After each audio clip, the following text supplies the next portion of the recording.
यही चैत के महीना में सोनू बाबू का हो सुधाकर जी बोलो। एगो औरत वियोग में अपन अमृत के फूल लगौले भी कहते राजा जी का लगौले बिया?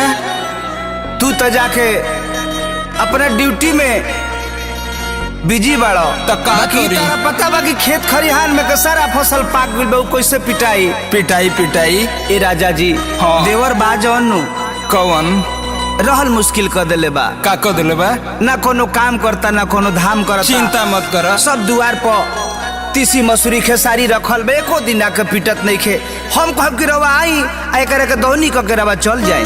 आई आई कैसे कहतारी बाबूजी कैसे कैसे हो तीसी मसूरी कटली रहरिया ए राजा जी तो पिटला बिना बिगड़ता खेसरिया ए राजा जी।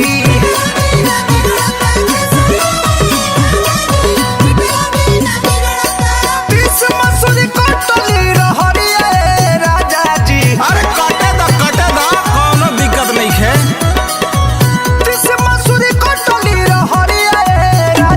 तो पिटला बिना बिगड़ता खेसरिया ए राजा जी।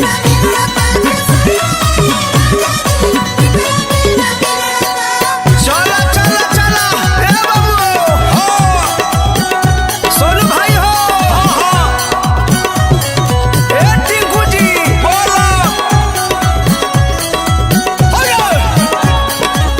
सोनी खेलेला सोनी भाई के जय हो। अरे जी हो ए संतोष सम्राट जी छोटू भाई के ले ले दानापुर से रत्नेश्वर जी अवतारे। चला चला ए अभिषेक अमित हो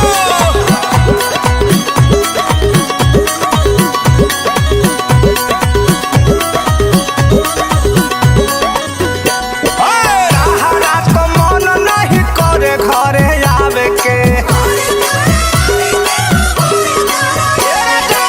धन खरी हनिए में पड़ल बावे दावे के। अरे तहारा तो मन नहीं करे घरे आवे के धन खरी हनिए में पड़ल बावे दावे के। हम खट देने अरे जिया हो हरिया ए राजा जी पिटला बिना बिगड़ता खेसरिया ए राजा जी। डावला बिना बिगड़ता मसूरिया ए राजा जी।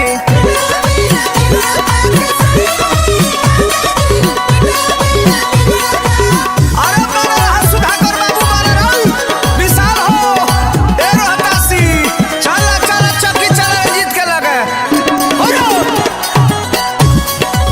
अरे बनर हो मास्टर बनर हो चैत के लहर ए राजा महुआ चला राजू भाई के लगे। अरे परम प्रेम सैया कर कुछ उपाय एह साल हम के करा से मिसावाई। अरे परमोध प्रेमी सहिया कर कुछ उपाय एह साल के करा से हम मिसावाई। बुझे ना सुधा करो हरिया ए राजा जी। बुझ बुझ पिटला बिना बिगड़ता खेसरिया ए